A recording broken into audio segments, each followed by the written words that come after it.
초막절을 지키라 하는 제목으로 함께 은혜를 나누겠습니다. 지난주에 우리가 추수감사절기를 지냈죠. 우리 선교사님 모시고 좋은 말씀 듣고 많은 은혜와 도전을 받았습니다. 그래서 이제 제가 그 다음 이제 마태복음 말씀을 준비하려고 하는데 뭔가 좀 아쉬움이 있는 거예요. 절기를 우리가 이렇게 강단도 이렇게 장식을 하고 뭐 이렇게 헌금도 하고 뭐 이렇게 행사를 했지만 이 추수감사절기의 진짜 의미에 대해서 우리가 조금 소홀하게 하고 지나간 게 아닌가 하는 마음이 좀 있었어요. 그래서 현수막도 한 주간 더 달아놓고 다시 한번 이 절기에 대한 말씀을 좀 나누는 것이 필요하겠다 싶었습니다. 이게 1년에 한 번 오는 절기잖아요. 이 초막절, 추수감사절기는 1년에 한 번 있는 거잖아요. 근데 요 의미를 듣지 않고 넘어가면 안 되니까 참 중요한 의미거든요. 그래서 다시 한번 오늘 짚고 넘어가려고 합니다. 보통 우리가 지키는 추수감사절기, 이게 어디에서 시작이 된 거예요? 미국에서 그 영국의 청교도들이 신앙의 자유를 찾아서 미국으로 건너가서 거기에서 첫 농사 지은 것을 예배하는 것으로부터 추수감사절기가 시작됐단 말이에요. 근데 여러분, 이거는 교회의 역사 속에서 교회가 만들어낸, 사람들이 만들어낸 절기예요. 이 절기는 원래 성경에 없어요. 그럼 성경에 원래 있는 추수감사절기는 뭐예요? 초막절이라고 해요. 초막절. 물론 그 농사 진 것에 대한 그 의미도 있는데 그것보다 더 깊은 의미, 그것보다 더 단순히 감사하는 절기를 넘어서서 그것보다 더 깊은 영적인 의미가 있다고요. 우리가 그것을 짚고 그것을 알아야 되는 거예요. 굉장히 중요한 거예요. 왜 중요한 건지를 이제 말씀을 좀 드릴게요. 우리가 절기는 이 초막절은 사람이 만든 절기가 아니에요. 교회로부터 시작된 절기가 아니고 아예 하나님이 명하신 절기예요. 하나님이 지키라고 명령으로 주신 절기라고요. 자, 먼저 앞에 화면을 좀 보시면 추수감사절은 이제 두 가지 이름으로 불려져요. 이렇게 수장절, 초막절 혹은 장막절, 이건 같은 의미인데 수장절은 무슨 뜻이냐 하면 곡식을 수확해서 저장한다. 그래서 수장절이라고 부르기도 하고요.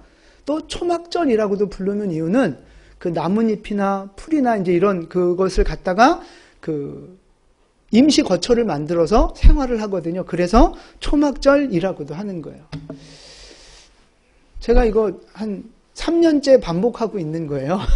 꼭 처음 듣는 것처럼 이렇게 막 메모하시고 막 그러면 네. 이 추수감사절기가 바로 저런 이름으로 성경에서는 불려지고 있습니다. 그래서 초막절, 오늘은 이렇게 초막절이란 제목으로 설교를 하는데 그 다음 사진을 좀 보시면 유대인들은요, 정통 유대인들은 지금도 이 초막절기를 어떻게 즐기느냐 하면 이렇게 뭐 임시 거처를 만들어 놔요. 그리고 이렇게 그 나뭇가지 같은 걸로 이렇게 덮어 놓는 거예요. 진짜 나뭇가지로만 만든 게 아니고 대충 만들어 놓고 나뭇가지를 덮는 거죠. 여기도 이렇게 판자로 집을 만들어 놓고 이렇게 또 나뭇잎으로 덮고, 이러기 어려우면 텐트라도 치는 거예요. 이렇게 텐트. 베란다에 치기도 하고 옥상에 치기도 하고 마당에 치기도 하고, 어쨌든 정통 유대인들은 이 초막절기에 저렇게 진짜 초막을 지어 놓고 절기를 지키고 있다는 거죠. 이 절기를 왜 꼭 저렇게까지 꼭 지켜야 되느냐? 절기는 중요하기 때문에 그래요. 절기가 갖고 있는 의미가 뭔가를 좀 살펴볼게요. 절기는요, 두 가지 단어가 합해져 있는 뜻인데, 모에드, 그러니까 지정된 시간, 지정된 장소, 지정된 만남, 이런 뜻이 있고요. 또 하나는 춤추다, 기뻐하다, 기념하다, 이런 의미가 있어요. 그러니까 절기는 다시 말해서 뭐냐? 하나님이 지정하신 시간과 장소에서 하나님을 만나 기쁨을 누리는 시간이에요. 그러니까 절기는 힘든 시간이에요? 기쁜 시간이에요? 기쁜 시간이에요. 우리나라 그 명절, 추석, 설날은 여러분에게 기쁜 시간이에요? 힘든 시간이에요? 힘든 시간. 하나님이 주신 절기는 기쁜 시간이에요. 하나님이 정하신 시간과 장소에서 주님과의 특별한 만남을 갖는 거예요. 특별한 만남. 요즘 그 성전에서 꼭 예배해야 되냐? 뭐 비대면 예배해야 되지 않냐? 심지어 그 이제 목사님들도, 유명한 목사님들도 나와서 이제 뭐 그런 이야기들을 해요. 제가 지금 그걸 반박하는 영상을 만들고 있는데, 하나님이 예배의 처소로 정하신 곳이 있어요. 하여튼 그 얘기 이제 나중에 영상 올리시면 잘 보세요. 아무 데서나 예배해도 되지만 하나님이 특별히 정하시고 원하시는 장소가 있다고요. 장소가. 특별히 절기는 더 그런 거예요. 더 그런 거. 그래서 이 절기는 하나님을 만나는 시간입니다. 그것도 하나님이 정하신 자리에서 정하신 때에 하나님을 만나는 시간이에요. 하나님이 이스라엘에 절기를 몇 개 주셨어요? 7개 주셨어요. 그걸 잠깐 좀 짚어볼게요. 자, 절기 이름만 먼저 쭉 한번 이렇게 읽어볼까요? 시작.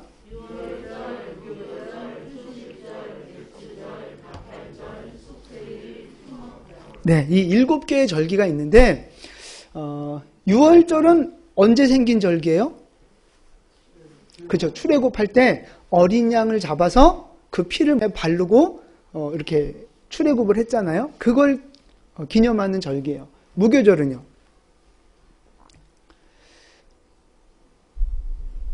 출애굽할 때 누룩 넣지 않은 빵을 급히 그 반죽한 빵을 가지고 그 먹고 나왔거든요. 그거를 기념하는 거예요. 소실절은 보리를 첫 수확한 거. 맥추절은 밀이에요. 밀, 그죠? 밀을 추수한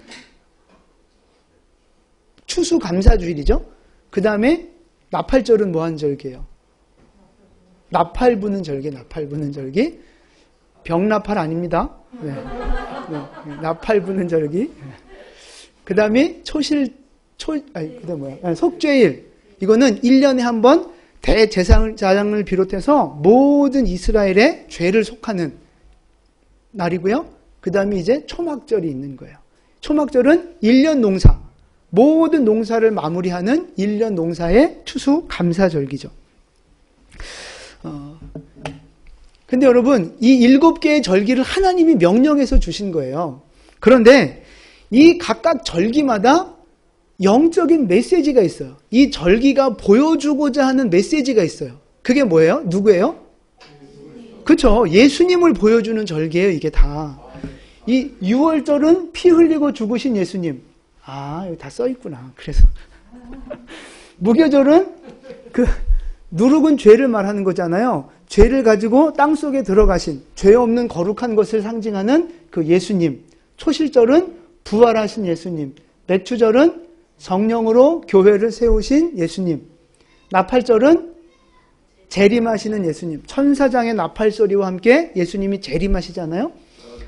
속죄일은 심판하시는 예수님. 심판하고 용서하고 영원한 속죄를 이루어 주시는 분이죠. 그 다음에 초막절은 그죠, 천국 안식을 누리게 하시는 예수님. 이 절기마다 다 지금 예수님을 보여주고 있고 또 뭘 보여주고 있어요? 구속사를 보여주고 있는 거예요. 예수님이 어떻게 구원의 역사를 이루어 가시는가를 보여주는 거예요. 십자가의 죽으심, 피 흘리심으로부터 해서 어떻게 그 백성들을 이끌어 가시고 교회를 통해 역사하시고 어떻게 예수님이 다시 오셔서 우리를 심판하시는지 큰 구원의 그림들을 이 7개의 절기로 요약을 해서 우리에게 보여주고 계시다는 거예요. 그래서 골로새서 2장 16절과 17절 말씀을 보시면 같이 봉독하겠습니다. 그러므로 먹고 마시는 것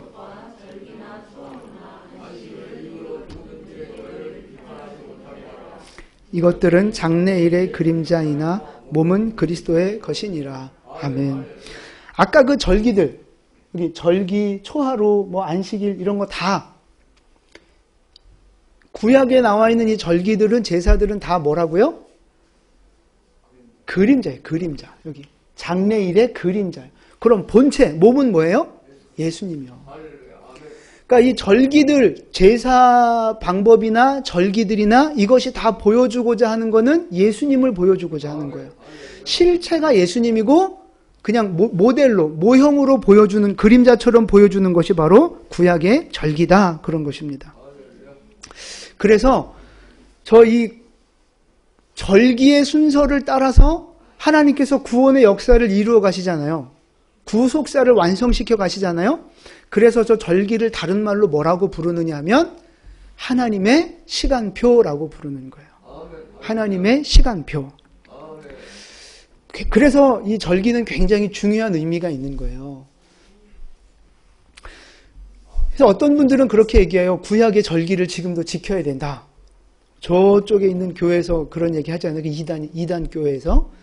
6월절을 지켜야 된다고 막 그런 헛소리 하는데, 여러분, 그건 헛소리예요. 왜 그게 헛소리예요?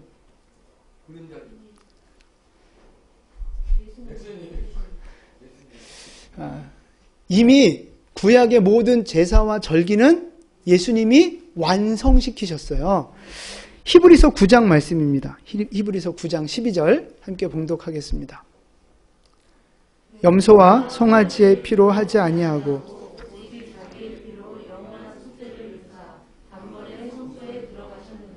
아멘. 네. 그러니까 예수님이 예수님 자기의 피로 영원한 속죄를 이루신 거예요. 단 한 번 십자가의 죽으심의 사건으로 인하여서 모든 제사, 모든 절기를 완성시키셨다고요. 그러니까 더 이상의 구약의 절기나 제사법에 얽매일 필요가 없는 거예요. 누가 와서 막 동영상 보여주면서 6월절 지켜야 된다, 막 이딴 소리 하면 안식일 지켜야 된다 그러면 뭐라 그래야 돼요? 닥쳐라 그래야죠. 닥쳐라. 예수님이 이미 다 완성시키셨어요. 그래서 지킬 필요가 이제 없다는 거죠. 그럼 우린 왜 지켜요? 그럼 우린 뭐예요? 그렇죠. 절기를 우리가 지키는 이유는요, 구원받으려고 지키는 게 아니에요. 절기 안에 영적인 교훈들이 있어요. 우리는 그거를 신앙 교육과 훈련 차원에서 그 절기를 배우고 지키는 거죠. 절기에 숨어있는 영적인 교훈들을 우리는 지켜나가려고 하는 거예요. 그러니까 절기를 지키면 영적인 유익이 많다는 거예요. 왜요? 하나님이 일하시는 시간표를 우리가 따라갈 수 있는 거거든요. 그러면 우리가 이렇게 정신줄 놓지 않고 깨어서 하나님의 때를 바라볼 수 있게 되거든요. 그래서 절기를 지키는 것이 중요한 거예요. 절기마다 우리가 꼭 명심해야 할 것들이 있어요. 그것들을 살펴보는 것은 신앙적으로 굉장히 큰 유익입니다. 그래서 6월절부터 초막절까지 하나님은 시간표대로 이 구속사의 역사를 이루어가고 계세요. 그래서 지금 다시 그 7절기 좀 보여주실래요? 7개의 절기 중에 어디까지가 완성이 됐어요? 그죠? 맥추절까지 완성이 된 거예요. 맥추절은 오순절이고 교회가 세워진 날이잖아요. 절기잖아요. 우리는 지금 맥추절기 시대를 살고 있다고요. 오순절기 교회 시대를 우리가 지금 살고 있는 거예요. 그러니까 지금 예수님의 그 역사가, 구속사가 오늘 맥추절까지 와 있는 거예요. 그러면 시간표대로 가는 거니까 그 다음엔 뭐가 와요? 그죠? 나팔절, 속죄일, 초막절, 이가 남은 거예요, 이게. 근데 이 세 절기는요, 7월 달에 다 몰려있는 절기예요.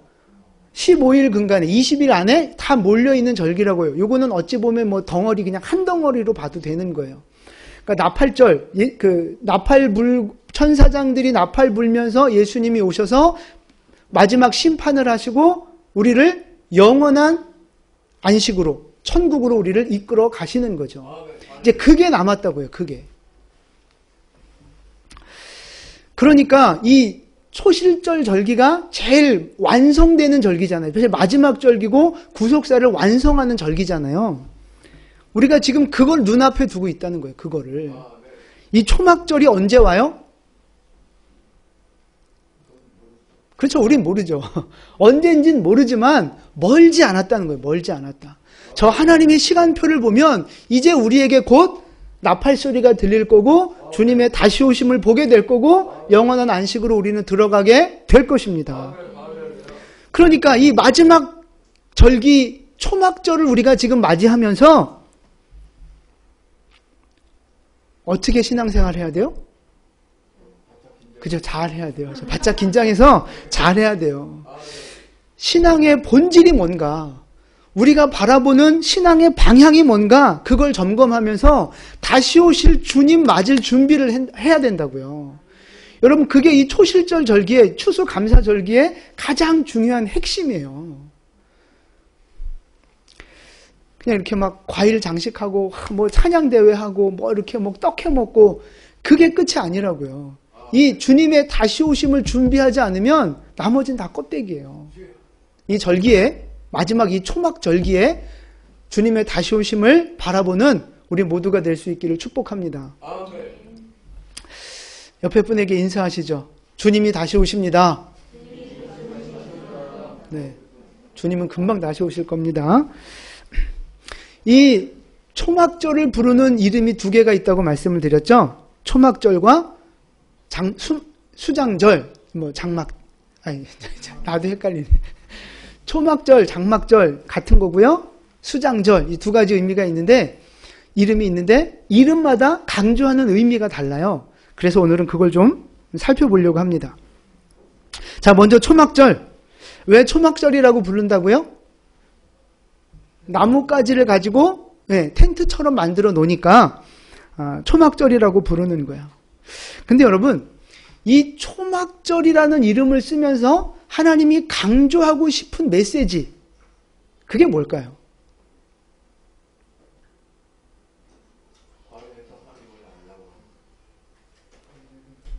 그렇죠. 네, 출애굽, 하나님께서 이스라엘 백성들을 출애굽하신 사건, 그래서 광야를 지나게 하신 사건을 기억하게 하시는 거예요. 그러면서 한 걸음 더 나아가서 거기 무슨 의미가 있느냐면, 너희 인생은 이 초막과 같은 인생이다라고 하는 거예요. 하나님께서 광야 생활을 이끌어 가신 거죠. 곧 끝나는 거잖아요. 광야 생활은 곧 원래 끝나는 거였잖아요. 하나님께서 이끌어 가시는 인생이잖아요. 초막으로 집 지어 놓으면 그거 얼마 안 가서 금방 시들시들해지잖아요. 우리의 인생이 그 초막과 같은 인생이라는 걸 가르치고 싶으신 거예요. 애굽을 떠나서 광야를 지나 가나안 땅으로 들어가잖아요. 그럼 광야를 지나는 동안 이 사람들은 신분이 뭐예요? 나그네 신분이라고 해요. 나그네 신분. 본향을 향해 가는 순례자라고요. 순례자. 우리가 그런 존재라는 걸 잊지 말라는 거예요. 우리 인생은요, 하나님이 잠깐 맡겨주신 인생이에요. 우리의 육체를 잠깐 맡기셨고 시간과 물질이라고 하는 인생을 우리에게 잠깐 맡겨주신 거예요. 우리는 지금 그 하나님이 맡기신 걸 관리하고 있을 뿐이고 천국을 향해 나아가고 있는 순례자일 뿐입니다. 나그네일 뿐입니다. 그걸 기억하셔야 돼요. 근데 우리는 이 땅을 살아가면서 영원히 살 것처럼 살아간단 말이에요. 더 많이 모으려고 하고, 더 많이 쌓아놓으려고 하고, 더 많이 가지려고 하고, 마치 나는 죽지 않을 것처럼 그런 마음으로 살아갈 때가 많이 있다는 거예요. 그러시면 안 됩니다. 여러분, 우리는 나그네라니까요. 나그네. 금방 이 인생 지나간다니까요. 우린 누구나 다 자기가 죽는다는 걸 알아요. 머리로 알아요. 근데 그거를 마음으로 받아들이질 않아요. 그렇지 않습니까? 우린 누구나 다 죽는다는 거 알아요. 근데 죽음을 준비하십니까? 노년은 준비하죠. 노후는 준비하죠. 연금 준비하고 뭐 노후 대책은 준비하는데 죽음을 준비하냐고요. 죽음을. 죽음 이후의 삶을 준비하냐고요. 별로 그렇게 안 한다니까요. 우리가 나그네라는 사실을 자꾸만 잊어버리는 거예요. 광야에다가 초막을 줘놓고 나 여기서 평생 살 줄 알고 그렇게 살아가는 어리석은 사람하고 똑같은 거예요. 여러분, 우린 나그네입니다. 지나가는 거예요. 그러니까 준비하셔야 돼요. 이 초막이 시들고 나는 본향에 가야 한다는 그 소망을 갖고 준비를 하셔야 된다고요. 그러니까 여러분의 인생, 여러분의 물질과 시간 어떻게 쓰셔야 돼요? 네, 주님 뜻대로, 주님이 명하시는 곳에 주님이 원하시는 대로 그렇게 우리의 인생을 사용하다가 주님 앞에 가는 거라고요. 그게 나그네고 청지기의 인생인 거예요. 집장만도 해야 되고, 제가 집이 없으니까 아주 서러워요. 이제 막 이사 가야 되는데 어려워요. 집 없으니 서럽고 힘들어요. 그러니까 이 땅에서 살 집은 하나 좀 있으면 좋죠. 덜 고생하니까. 근데 이 땅에서의 삶이 영원한 것으로 착각하거나 속지 마시라는 거예요. 우린 이 땅에 잠시 살다가 가는 거예요. 잠시 살다가 가는 거예요. 그러니까 우리 인생을 어떻게 살아야 됩니까? 네, 한 번 사는 인생이고요. 그것도 짧아요. 길어야 목숨은 100년이지만 철들어서 사람답게 사는 시간은 사실 별로 안 돼요. 얼마 안 된다고요, 여러분. 우리가 지금 그 짧은 인생을 살아가는 거예요. 그것도 단 한 번뿐인 인생. 어떻게 살아야 돼요? 젊었을 때 더 즐겨야 돼요? 한 번뿐인 인생, 지나가면 다시 오지 않는 이 짧은 인생. 근데 이 짧은 인생을 통해서 뭐가 결정이 되느냐? 영원한 천국과 지옥이 결정된다고요. 어떻게 살아야 되겠습니까? 어떻게? 노세 젊어서 노세? 늙으면 못 노나니? 그게 아니라고요. 이 한 번뿐인 인생 정말 가치 있게 살아야 된다고요. 내게 맡겨주신 그 주님의 뜻대로, 주인의 뜻대로 나의 인생을 가치 있게 하나님 앞에 드릴 수 있기를 축복합니다.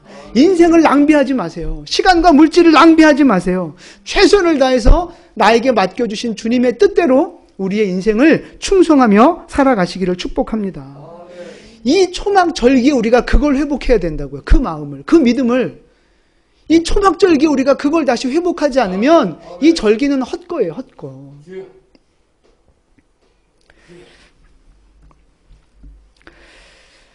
그래서 제가 이 절기 말씀을 준비하면서 그런 생각을 해봤어요. 아, 우리 영광교회 모든 성도님들은 이 내년에 이 초막 절기 때 다 1박 2일 캠핑을 좀 갈까? 캠핑을 좀 가볼까 하는 생각을 좀 해봤어요. 캠핑 가면 이게 다 우리 일회용, 뭐 이렇게 며칠 쓸 것만 가지고 갔다 오잖아요. 그게 꼭 광야 생활 같고 진짜 초막진 것 같고 그런 경험을 좀 하지 않을까 하는 생각을 해봤어요. 별로 안 좋아하시면 안 가고요. 네. 네.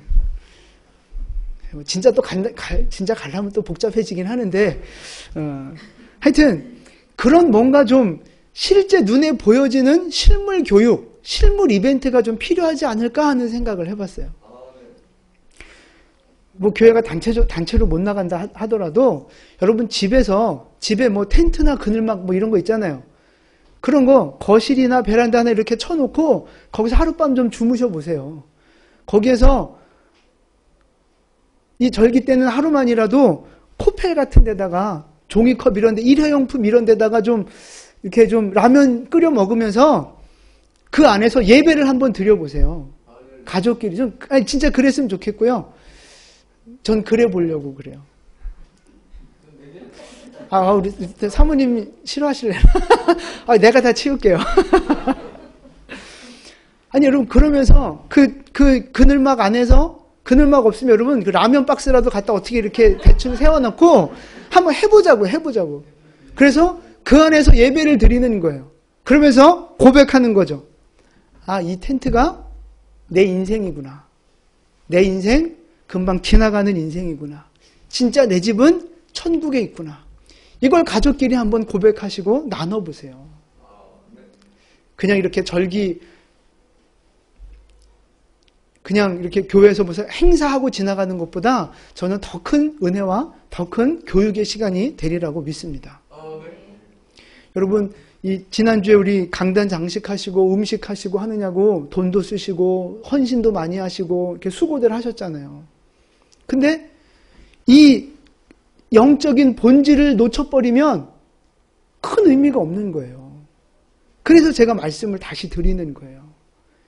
여러분, 가족끼리 여유가 되시면 저기 함호동천 같은데 1박 2일 캠핑 갔다 오세요. 진짜로. 이 핑계 삼아 좀 놀기도 하면서 텐트 안에서 진짜 예배 드리는 거죠. 장막 같은 인생임을 고백하면서.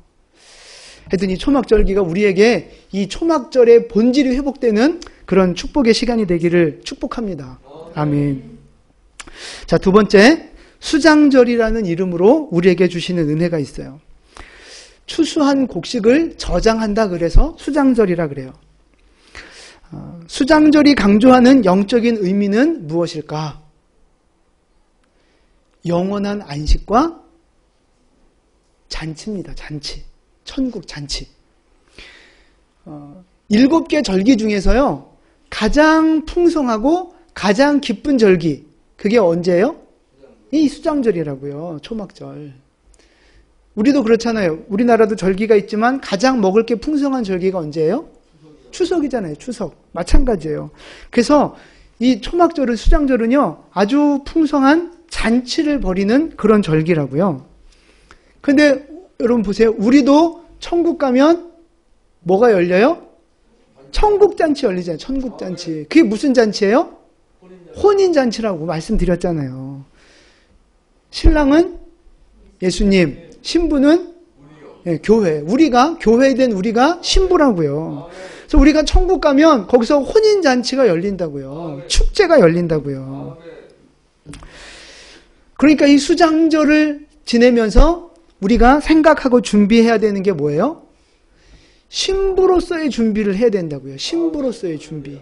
신랑을 맞을 신부로서의 준비. 여러분, 신부가 무슨 준비예요? 기름? 오일? 마사지 하는 거요? 피부 관리 준비하고. 준비할 거 많겠지만, 우리가 영적으로 준비해야 될 거 제가 두 가지만 정리를 해봤어요. 첫 번째는요, 이게 가장 중요한 준비인데 뭐냐면 사랑입니다. 사랑. 네, 사랑. 신부는 누구를 사랑해서 결혼하는 거예요? 신랑을 사랑해서 결혼하는 거잖아요. 근데 신랑도 사랑하고 옆집 총각도 사랑하고 그럼 돼요? 그러면 그 결혼 안 되죠. 신랑만 사랑해야 그 결혼이 되는 거예요. 근데 보세요. 우리도 마찬가지예요. 예수님만 사랑해야지 예수님도 사랑하고 세상도 사랑하고 이거 안 된다고요. 예수님도 사랑하고 돈도 사랑하고 내 욕심도 사랑하고 이건 안 된다고요. 그래갖고 신랑 맞을 수 있겠어요? 이 수장절에 이 천국잔치가 벌어지는 것을 준비하는 우리는 다시 한번 준비해야 될 가장 중요한 준비가 하나님을 내가 사랑하느냐 하는 거예요.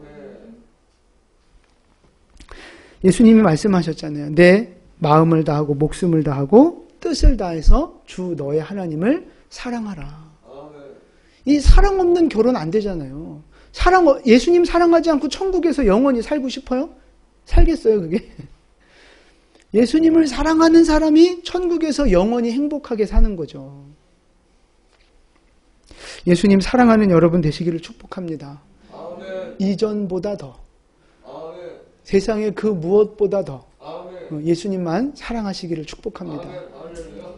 또 하나 준비해야 될 게 뭐냐면 예복을 준비해야 돼요. 예복. 우리 신부는 드레스를 입고 신랑은 턱시도를 입고 요즘 그러잖아요. 왜 한복을 안 입는지 모르겠어요. 한복을 입고 하면 더 좋을 텐데. 아닌가요? 여러분, 그 신부가 결혼을 할 때 예복을 입어요, 예복을. 그리고 결혼식에 참석하는 초대받은 손님들도 예복을 입는다고요. 아무 옷이나 입고 가지 않잖아요. 예복을 입고 간다고요. 그래서 마태복음 22장에 보면 왕이 결혼잔치를 열었는데 거기에 참석했다가 쫓겨난 사람이 한 명 나와요. 기억나세요? 그 사람 이름이 뭐예요? 이름 안 나왔어요. 괜히 고민하지 마세요. 뭘 이렇게 생각하려고. 근데 그 사람이 왜 쫓겨나요? 예복을 안 입어서 쫓겨났다고요. 예복을 안 입어서. 그러니까 결혼식에는, 결혼잔치에는 반드시 필요한 게 예복이라고요. 신랑 신부도 예복이 필요하고 거기 참석하는 손님들도 예복이 필요하다고요. 그래서 우리가 예복을 준비해야 되는데, 예수님 맞을 준비, 예복 준비를 해야 되는데 그 예복이 상징하는 게 뭐예요? 계시록 19장 말씀이에요. 우리 함께 봉독합니다. 그에게 빛나고 깨끗한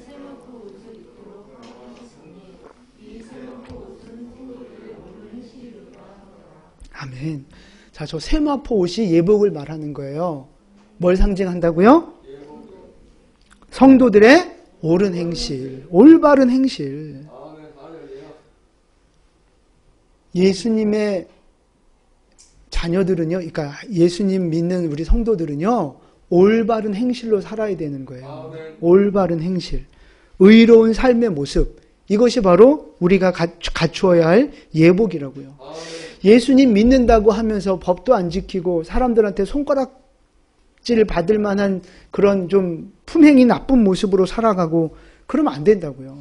예수님의 신부답게 정결한 모습으로 그리고 사람을 섬기며 이웃을 사랑하며 그렇게 살아가야 한다고. 기본적인 예절과 인성을 갖고 살아야 한다는 거예요.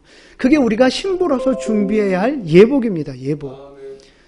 그러니까 결혼을 준비하면서 하나님 사랑, 그 다음에 이웃 사랑, 예복.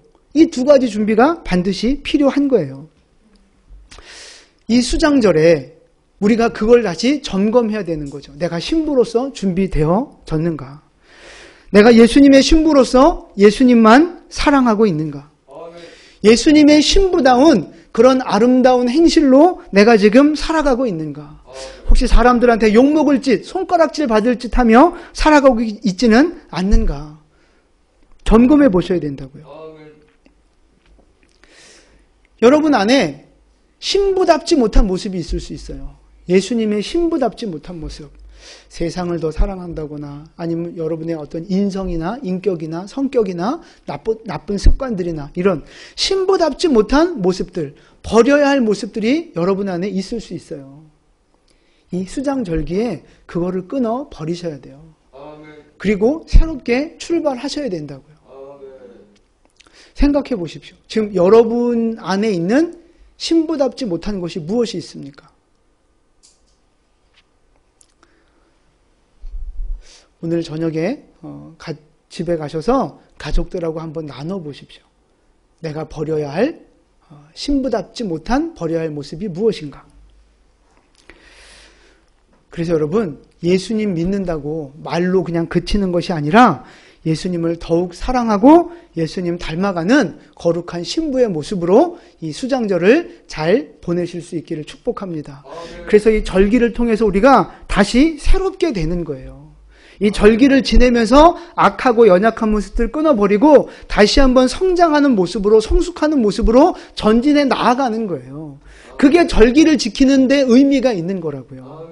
보여지는 어떤 형식을 차리는 것보다 이렇게 우리의 내면이 신부의 모습으로 준비되어지는 것, 그것이 진정한 절기를 지키는 것인 줄 믿습니다. 여러분 다시 한번 거룩한 신부로 성장하시고 도전할 수 있기를 축복합니다. 옆에 분에게 인사하시죠. 아름다운 신부이십니다. 네. 네. 별로 아름답지 않게 말씀하시는 것 같아요. 진짜 아름답게. 마지막 말씀인데요. 여러분 이 기쁜 혼인잔치, 천국잔치 누구와 함께 즐겨야 돼요?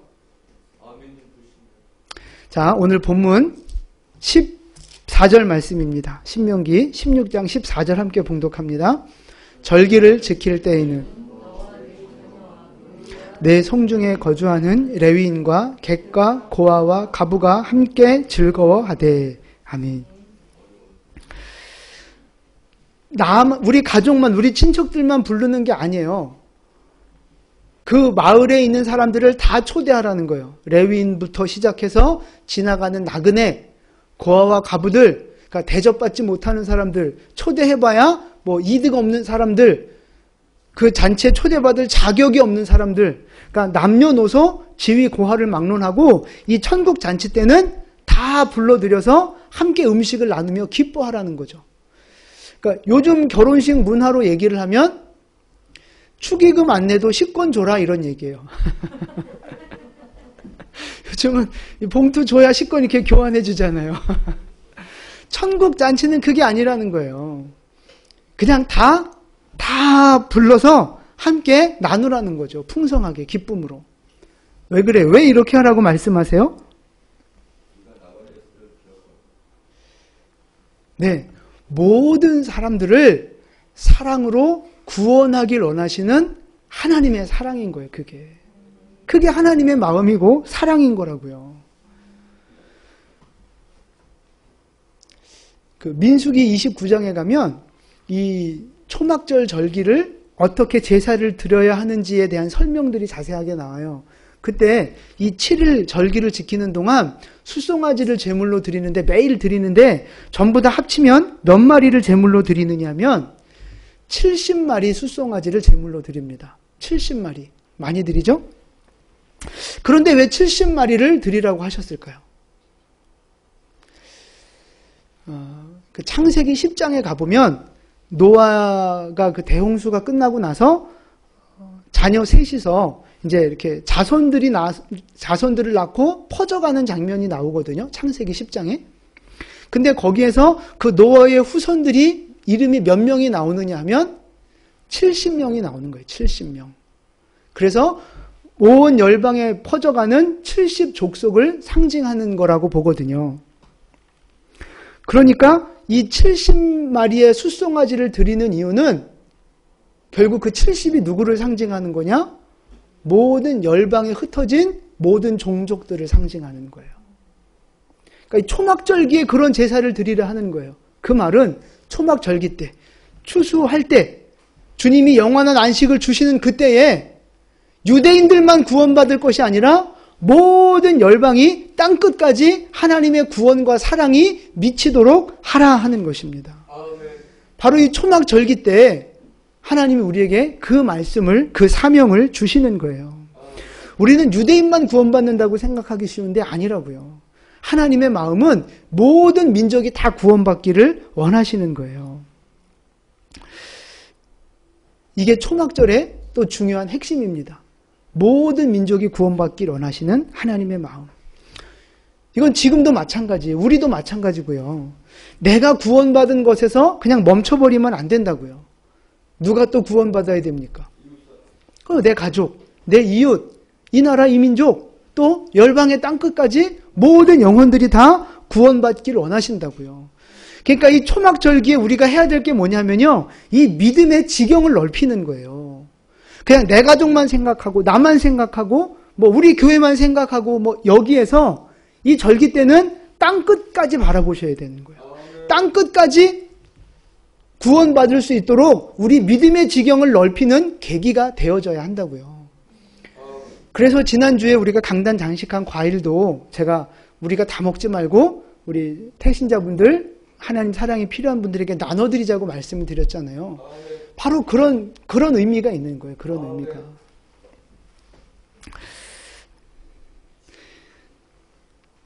이렇게 열방을 바라보며 기도하고 이웃을 섬기는 이 일들이 작지만 절기의 본질을 회복하고 실천하는 작은 일이라고 저는 믿습니다. 여러분, 이 추수감사절기 그냥 지나가는 시간으로 버리지 마시고 다시 한번 우리의 믿음을 점검하고 우리의 거룩함을 회복하고 예수님 맞을 준비를 하는, 다시 새롭게 해서 새롭게 출발하는 그런 축복의 시간으로 삼으실 수 있기를 축복합니다. 그러려면, 그런 절기의 본질을 회복하려면 어떻게, 우리에게 꼭 필요한 게 있어요. 그게 뭐예요? 예수님을 가까이 하고 성령으로 충만케 되는 겁니다. 성령으로 충만케 되어져야 지금까지 말씀드렸던 이 모든 사명과 본질들이 회복될 수 있는 거예요. 요한복음 7장 말씀인데요. 37절, 38절 같이 봉독합니다. 명절 끝날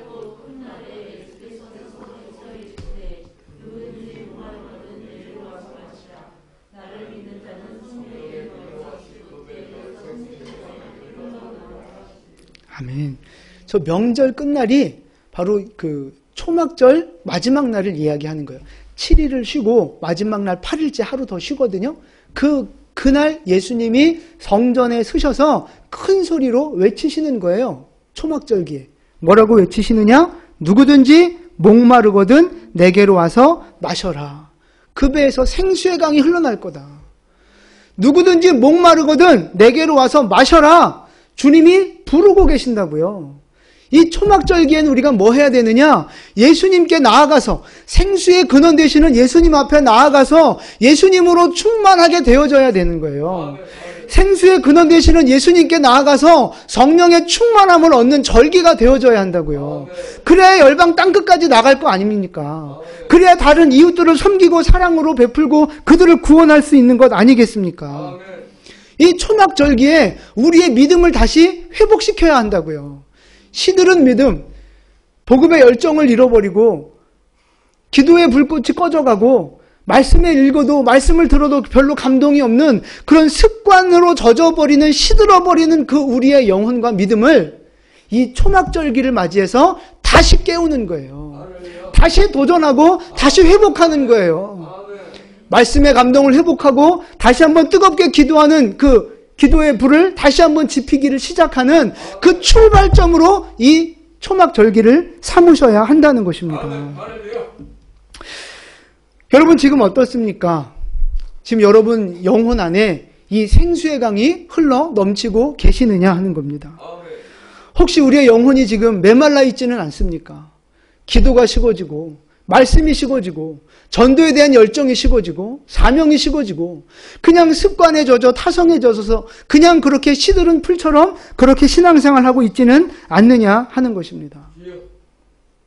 이 초막절기에 예수님이 우리를 부르고 계시는 거예요. 누구든지 목마르거든 내게로 와서 마셔라. 그러면 그 배에서 생수의 강이 넘쳐나리라. 그러면 다시 성령 충만하게 되고 다시 회복하게 될 것이다. 주님이 여러분을 지금 초청하고 계시다고요. 주님이 지금 우리를 초청하고 계십니다. 여러분이 절기를 맞이해서 다시 주님 앞에 가까이 가기를 결단하고 새롭게 출발하는 여러분 되시기를 축복합니다. 다시 기도를 회복하시고 다시 말씀을 회복하세요. 이제 큐티책도 이제 11월, 12월 거 다시 나왔는데 여러분 다시 말씀 묵상을 시작하시고 성령의 충만함을 사모하는 여러분 되시기를 축복합니다. 그래서 우리 영혼이 살아날 뿐만 아니라 다른 영혼들까지 열방 땅끝까지 구원의 역사가 우리를 통해서 흘러갈 수 있도록 그렇게 마지막 때의 사명을 감당하는 우리 모두 되실 수 있기를 예수님의 이름으로 축원을 드립니다. 아멘. 기도하겠습니다.